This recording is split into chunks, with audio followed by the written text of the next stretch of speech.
Welcome to Masters Gallery Art Stories. My name is Ryan Green. For this episode, we're joined by Patty Cucman. Patty is the author of the recent publication on J.E.H. MacDonald, To See What He Saw, the Lake O'Hara Art of J.E.H. MacDonald, 1924 to 1932. Patty will be discussing this original oil sketch from 1929 done on the spot overlooking Lake O'Hara. It is one of more than 30 original works of art that we will have by founding member of the Group of Seven, J.E.H. MacDonald, on display opening this Saturday, October 26th from 2 to 5 p.m. At 3 p.m. on October 26th, we're joined by Patty Cucman. We're also joined by nationally recognized landscape artist Randolph Parker. The two will have a discussion about J.E.H.'s time in Lake O'Hara. We hope you will join us for that. Please enjoy this episode of Art Stories, and we look forward to seeing you for the exhibition.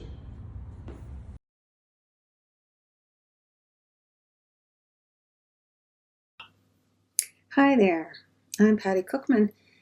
When Ryan asked if I would be willing to do an art story for Morning Light Lake O'Hara, I was a bit hesitant to say yes. I am not an art historian, so why, you might wonder, did Ryan ask me in the first place? Well, O'Hara is one of those places that gets under your skin, and my late husband, Stan Munn, and I were seriously infected with O'Haratosis. We had been to O'Hara regularly in all seasons since 1998, and perhaps that's not as long as some visitors, but we have hiked everywhere in the area, up and down, back and forth, and we became very familiar with it. J.E.H. MacDonald was similarly afflicted with O'Haratosis, and in the last 9 years of his life, MacDonald made 7 trips to paint at O'Hara, stopping only because in his last 2 years his health would not allow it. That was when he cleared the woodshed and brought O'Hara to canvas via his small on-plein-air sketches. Stan and I spent almost 2 decades hiking around O'Hara with images of J.E.H. paintings in our packs in order to find the locations where he had sat to sketch. As retired geologists, we found that our prior training came in handy, and over the course of our extensive research, data analysis, and many hiking days, we located more than 190 sketch sites. At some sites we found artifacts, and at some sites we found paint. Small smears no bigger than a thumbnail, or great gobs of paint, end-of-day scrapings off his palette. 24 of the 190 sketches were later worked up in the studio on canvas, so while I am not a trained art historian, I am a practiced art hunter. It seems these days that several geologists are applying their science to art. But let us away to O'Hara. Today, when visitors and campers disembark from the Parks Canada bus in front of Lorelei Day Shelter, Sergeant's Point beckons, and it is often the first place where visitors, whether new or repeat, stand on the shore of Lake O'Hara. If you have been to O'Hara, the chances are high that you have stood there, even lingered to watch the light dance on the lake, to gaze at the vertical rock faces and peaks at the far end of the lake. If it's morning, the sun kisses your face. In the 1920s, while this was not the arrival point for O'Hara, the spot was no less appealing.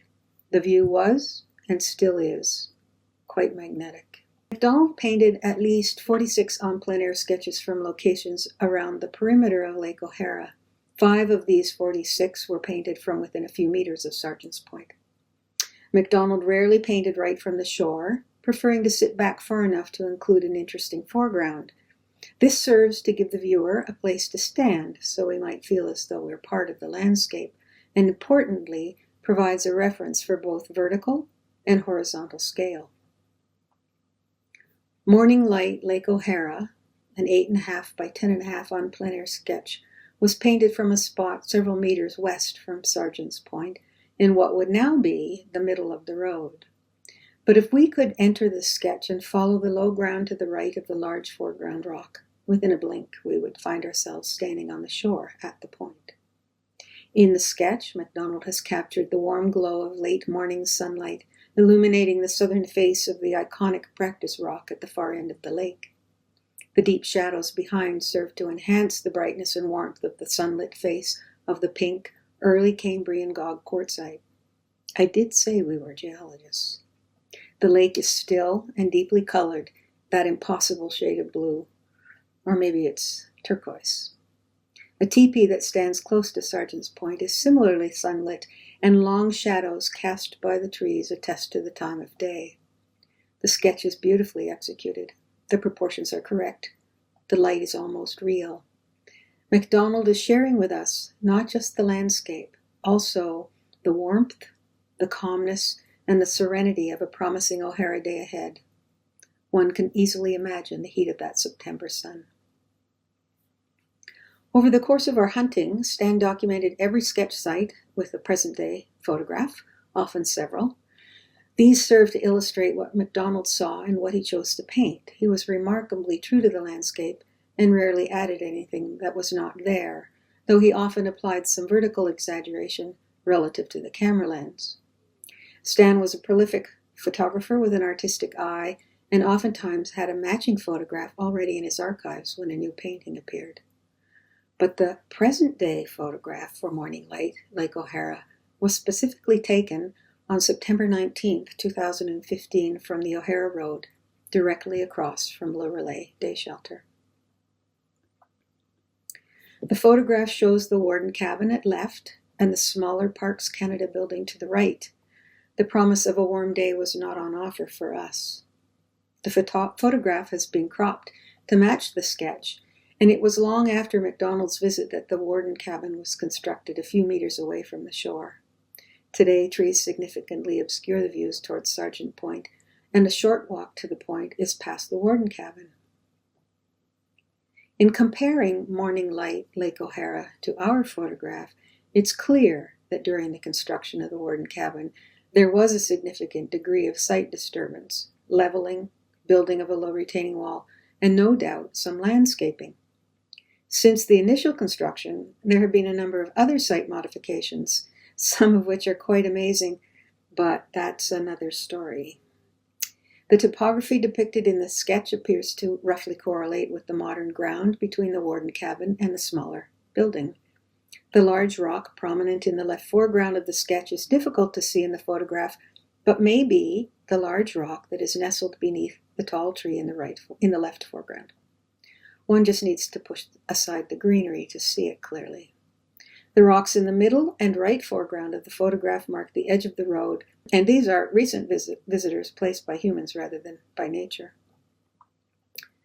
This scene also attracted photographer George Noble.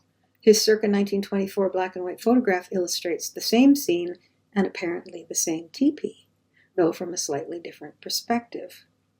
A teepee similarly adorned also appears in a 1927 CPR bungalow brochure, but at the time of the taking of that photograph, the teepee was located closer to the lodge. Unfortunately, neither the sketch nor the photo are firmly dated. The sketch is annotated as circa 1929 on the verso by MacDonald's son Thoreau. The title, Morning Light, Lake O'Hara, is also assigned by Thoreau. A less informative and shorter title, Lake O'Hara, is noted in pencil. It seems, usual for MacDonald while on the spot to add information to the verso of a panel, a title, his signature or initials, and sometimes a date. But in this case, it looks that both the abbreviated title in pencil and the expanded title and date in ink were added by Thoreau.